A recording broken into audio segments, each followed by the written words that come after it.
amigos que ya están listos para hablar sin censura.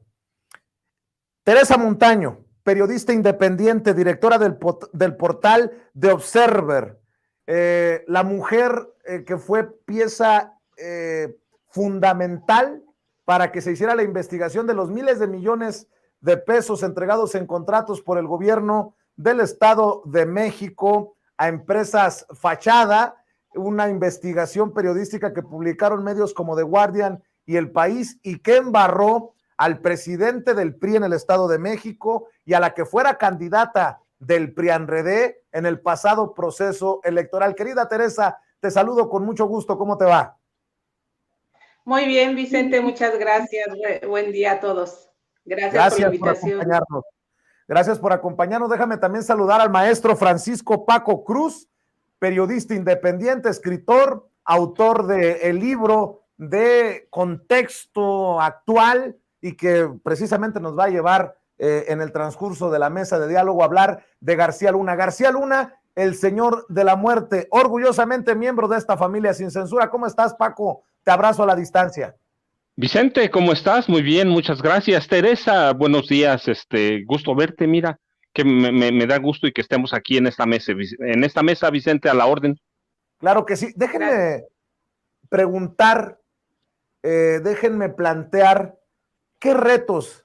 Hemos estado hablando de una Delfina Gómez que gana el proceso electoral, pero una Delfina Gómez que enfrentará muchos retos. ¿Qué retos ven?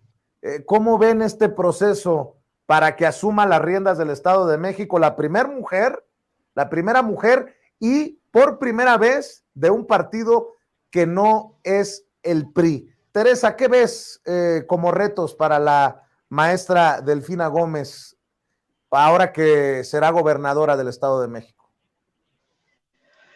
Bueno, a partir de cómo deja Alfredo del Mazo y estos 94 años de gobiernos ininterrumpidos del PRI, es obvio que los retos son muchísimos en distintos frentes. Sin embargo, yo destacaría al menos dos en el sentido de que desde mi punto de vista deben de ser prioritarios, ¿no?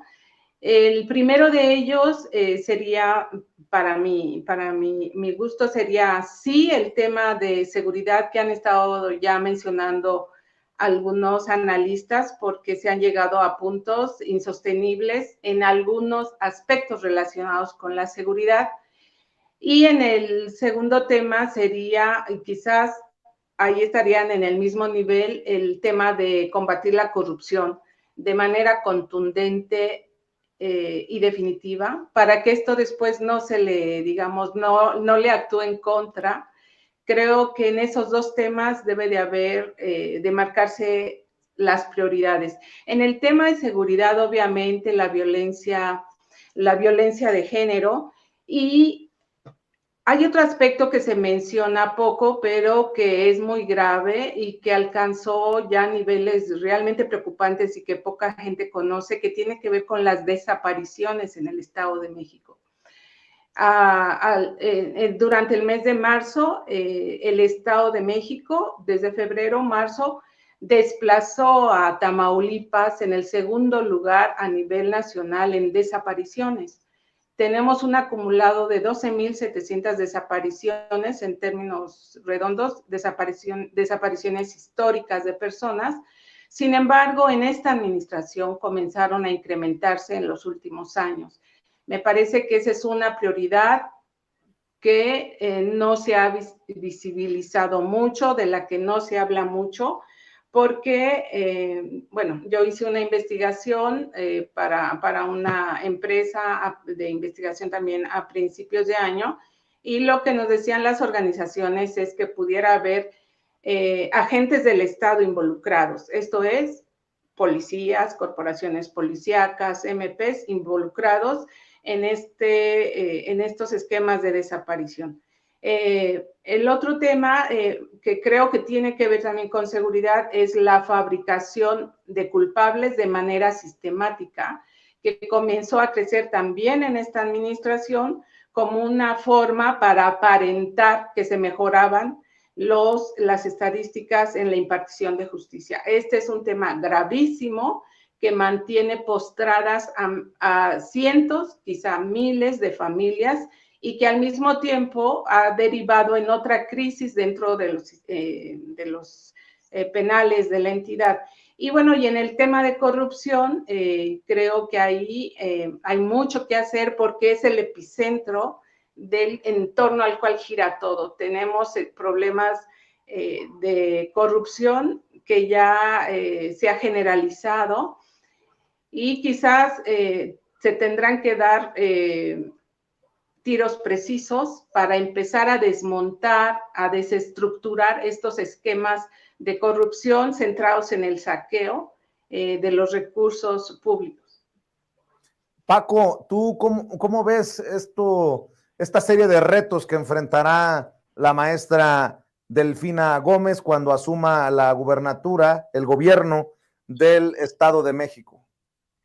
Mira, Vicente, seguramente vamos a girar en torno a mismos temas, pero yo voy a ser muy concreto. Sí, hay que desmantelar una estructura priista que opera dentro del gobierno del Estado de México históricamente, no es ahora, pero en tiempos modernos, a partir de Arturo Montiel, una estructura que se ha dejado corromper, que es la que triangula contratos, que es la que obtiene obras. Así que eso seguramente vamos a girar, pero mira, primero creo que también voy en seguridad, pero muy concreto. A ningún gobernador del Estado de México, ninguno, se ha planteado nunca un proyecto para regionalizar la seguridad o las tareas de seguridad pública. A todos los gobernadores, incluido Alfredo del Mazo Maza, tienen proyectos de seguridad en todo el estado, como si fuera un ente homogéneo el Estado de México, como si sus 125 municipios respondieran a la misma problemática. Sí, podemos encontrar asesinatos, narcotráfico, podemos encontrar secuestro, desapariciones, pero ninguno se ha planteado operar una policía estatal y luego municipal que atienda a cuestiones regionales. Da la impresión que muchas veces vas al sur y ya hay policías estatales, por ejemplo, que operaban en Cuautitlán Izcalli y los envían al sur, a Lubianos, a Tlatlaya, a Ixtapan de la Sal, a donde sea, como si fuera lo mismo, y son problemáticas bien distintas. Nunca hubo un proyecto para regionalizar y para enfrentar los problemas. De pronto parece que está todo el Estado de México es el Valle de Toluca, y tampoco hubo en ningún gobierno estatal, en ninguno hubo un proyecto para regionalizar y preparar y capacitar a los agentes del Ministerio Público. Por el contrario, hay un proceso de degradación y de corrupción que nace a partir del Estado. Y mira, y algo que es muy grave, la estructura policial que hay en este momento es la que dejó Maribel Cervantes Guerrero hasta septiembre de 2020, que era la mano operativa de Genaro García Luna desde el CISEN hasta la Secretaría de Seguridad Pública. Ella dejó todo este ente de seguridad que opera ahora y que muchas veces se entorpece porque en los problemas de no solo de inseguridad, sino de, por ejemplo, crimen organizado, nacieron o se prolongaron de la mano de gobernadores como Alfredo del Mazo González, que llevó al cártel de Ciudad Juárez, lo dejó entrar en 82, más o menos, y de ahí se prolongó. Después Arturo Montiel le abrió las puertas a los narcotraficantes de Tamaulipas, y en 2002 hace un movimiento que para mí es bien, bien importante. Separa, por ejemplo, Lubianos de Tejupilco, y así que mientras el ejército custodiaba o cuidaba, vigilaba la zona de Tejupilco, los narcotraficantes empezaron a pasar por la zona de Lubianos para llegar, si bien es cierto que es muy accidentado y más lejos, hacia Lázaro Cárdenas, y desde Lázaro Cárdenas hacia el centro del país.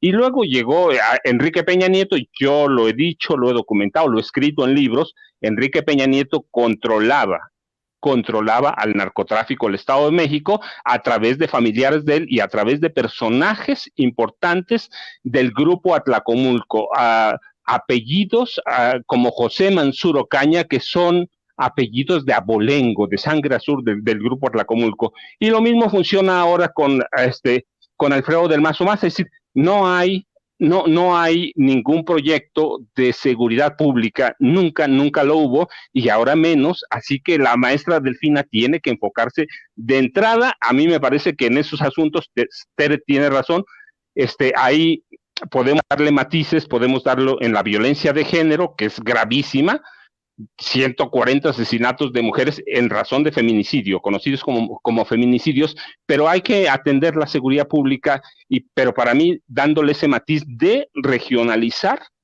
las políticas de seguridad pública y entender que el Estado de México no es una entidad homogénea, sino que tiene problemas diversos originados por los exgobernadores.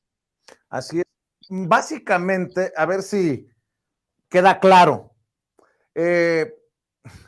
La maestra Delfina Gómez se estaría enfrentando a algo que en algún momento el hoy presidente llamaba la mafia del poder, porque la mafia está en el poder todavía en el Estado de México, y será eso lo que tenga que desmontar la maestra Delfina Gómez en su lucha contra la corrupción y la impunidad, Teresa. Claro, por supuesto, creo que es uno de los objetivos, más bien de una de las ofertas que a la gente que votó por ella le llamó mucho la atención, porque la corrupción toca los hogares de los mexiquenses.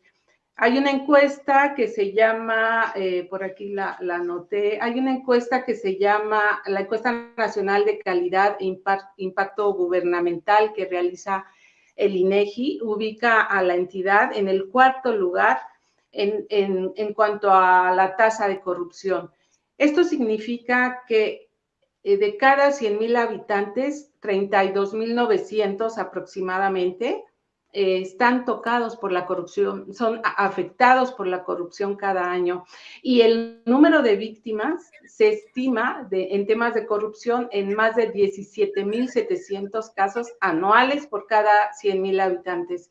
¿Y dónde es donde se cometen o donde la gente se queja más de la corrupción?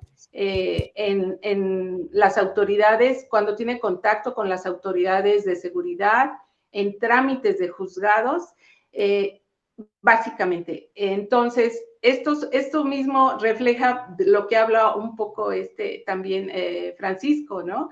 Que es en este tema de la seguridad donde se refleja mucho las afectaciones a la población en cuanto a corrupción. Pero yo todavía iría más a fondo en cuanto a corrupción específicamente. Si bien hay un esquema que se ha generalizado para el saqueo y malversación de recursos, también es cierto que los últimos gobiernos, a partir de Arturo Montiel, comenzaron a construir como una especie de línea de contención para que ninguna denuncia que tuviera que ver con corrupción procediera. En este sentido, comenzaron a modificar leyes, modificaron el Código Penal y crearon un sistema estatal anticorrupción que realmente, además de ser una ley inentendible que se aprobó en el gobierno de Erubiel Ávila y que de verdad no, o sea, es un enredo que no lleva a ningún lado. Él sacó del Código Penal algunos delitos que tenían que ver con enriquecimiento ilícito, con corrupción, para poner este sistema estatal contra la corrupción que es inoperante y que no lleva a ningún lado, y donde han sido colocadas personas que realmente en lugar no personas, digamos, son los cargos que crearon, para no personalizar, digamos, son cargos que crearon pues para contener y frenar y boicotear cualquier cosa que tenga que ver con combatir la corrupción y llevarla a los tribunales. Ahora es muchísimo más difícil en términos de leyes estatales llevar a alguien a los tribunales a ser juzgado por temas de corrupción. Por eso es que en el tema, por ejemplo, de la estafa maestra, es hora que nadie en el Estado de México ha sido llevado a juicio. También hay otros órganos que se crearon y que más bien colocaron ahí a personas que han favorecido la impunidad. Es el caso del órgano superior de fiscalización del Estado de México, donde se colocó hace pocos años a una persona que estuvo colaborando con Jorge Olvera, quien fue el protagonista desde la Universidad del Estado de México en la estafa maestra. ¿Y qué hizo? A los pocos meses que llegó, dar carpetazo a los 27 expedientes que estaban relacionados con este caso. Y lo mismo encontramos en los órganos de control interno, en el sistema estatal anticorrupción que les estaba comentando, y en otros sistemas de vigilancia que al final de cuentas terminaron por ser cooptados, como las Contralorías Sociales, terminaron de ser cooptados por la propia administración pública y de ser corrompidos para operar en esta misma línea de contención a favor de la corrupción. Es lo que les puedo comentar. Hablando de corrupción, impunidad y de un poder judicial totalmente corrompido, dice Noroña en su discurso ayer en la permanente, podrido, diría el presidente Andrés Manuel López Obrador. Déjame plantear esto, Paco. El presidente expone que la Suprema Corte de Justicia de la Nación podría beneficiar al tío de Cárdenas Palomino, el que fuera mano derecha de García Luna, acusado de enriquecimiento ilícito, lo cual tendría un daño al erario, al dinero de todos los mexicanos. Pues el presidente Andrés Manuel López Obrador pidió en la mañanera a la Suprema Corte de Justicia de la Nación prestar atención y resolver en contra de Gustavo Cárdenas Fuentes, tío de Luis Cárdenas Palomino, acusado de enriquecimiento ilícito. Y cito: si no lo revisan a fondo y resuelven por influyentismo, por consigna, van a dañar a la hacienda pública. Por su parte, Arturo Medina, procurador fiscal de la Nación, dio a conocer que el mencionado sujeto es tío de Luis Cárdenas Palomino, exfuncionario mexicano que fue declarado culpable de malversar recursos públicos para enriquecerse. Cárdenas Fuentes figura como el representante legal de la empresa Obses, el cual recibió directamente recursos por 4,900,000 pesos entre 2010 y 2016.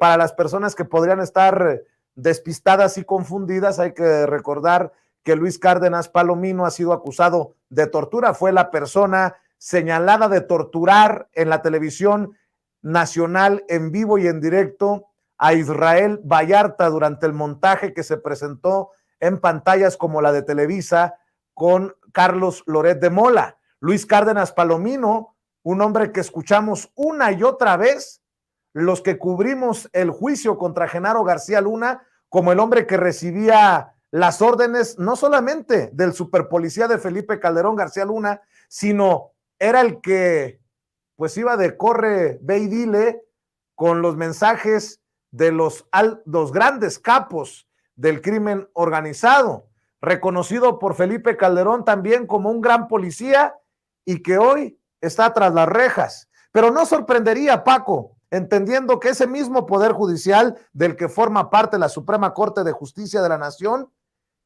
le descongeló las cuentas que estaban detenidas, que estaban congeladas por la investigación de la Unidad de Inteligencia Financiera a la esposa de Genaro García Luna el mismo día en que un jurado lo declaraba culpable de los cargos que enfrentaba por hacer alianzas con el narcotráfico. Paco, dame tu opinión, tus comentarios ante esto que se plantea y que es muy delicado en la mañanera. Mira, Vicente, no solo es delicado, tendríamos, y lo hemos dado Sin Censura, todo el contexto de lo que representa Luis Cárdenas Palomino y ahora su tío, Gustavo Cárdenas Fuentes, que son ejes en el esquema de lavado de dinero de Genaro García Luna, pero Cárdenas Palomino no solo es eje del sistema lavado de dinero del cártel García Luna, Felipe Calderón Hinojosa, Vicente Fox Quesada. No, Cárdenas Palomino es el eje de las matanzas, de la operación de los cárteles del narcotráfico en este país. Cárdenas Palomino es el primer equipo de Genaro García Luna desde 1989, fíjate, se conocieron en 89, Genaro García Luna formó una hermandad en la que en el primer grupo no entra Cárdenas Palomino, él entra inmediato después, pero inmediato después ¿con quién? Con otra persona que viene a ser fundamental en ese eje de lavado de dinero y de criminalidad de García Luna y de Felipe Calderón y de Vicente Fox Quesada. Es un conjunto. Linda Cristina Pereira Gálvez. Cárdenas Palomino le sirvió como escudo, le sirvió como negociador con otros operadores del cártel del crimen organizado. Es un eje fundamental en el esquema criminal o en el esquema policial que intentó y que controló al crimen organizado a partir de 2000 en este país. Así que tiene que tener ese contexto y tenemos que dárselo porque aquí lo hemos señalado, es parte de García Luna, el señor de la muerte. Cárdenas Palomino es un hombre fundamental y sus familiares son ejes de los esquemas de lavado de dinero y triangulación de fondos a través de Luis Cárdenas Palomino, Vicente. Así es. ¿Con qué comentario, reflexión, opinión cerrarías, Tere, esta mesa de diálogo, al menos por esta ocasión? Muchas gracias. Bueno, pues que yo espero, y como seguramente gran parte de la población, que dentro de las prioridades de la maestra Delfina Gómez se incluya los temas relacionados con corrupción, se les dé una prioridad y se den tiros de precisión para que después esto no le afecte más adelante, como ha ocurrido con el presidente López Obrador, que alargó mucho quizás y no pudo después profundizar. Cerraría con eso y por favor que también que no se olvide de las madres que están buscando a sus hijos, a sus esposos, y de las madres que están afuera del Palacio de Gobierno de Toluca desde hace 12 días demandando una mesa para ser escuchadas porque sus familiares son víctimas de fabricación de delitos y están encarcelados siendo inocentes. Con eso cierro. Muchas gracias. Claro que sí. Tere, ¿en dónde podemos seguir tu trabajo? ¿En dónde te podemos apoyar? Gracias. Bueno, si nos pueden seguir, por favor, en nuestra página de Observer, Periodismo y Verificador del Discurso Público. Estamos en Facebook, en Twitter y también a mí también me pueden seguir, Maritel 171, y de ahí ya se pueden conectar. Te mando un abrazo, Tere. Estamos al pendiente de la situación por las reacciones que sigan habiendo luego de la investigación que de alguna manera encabezaste para que se publicara en medios como The Guardian y El País de España. Mi querido Paco, ¿con qué cierras? Y obviamente te pido también que al final nos compartas tus redes sociales. Vicente, mira, yo varias cosas. Primero, el caso del tío de Luis Cárdenas Palomino hay que seguirlo muy de cerca.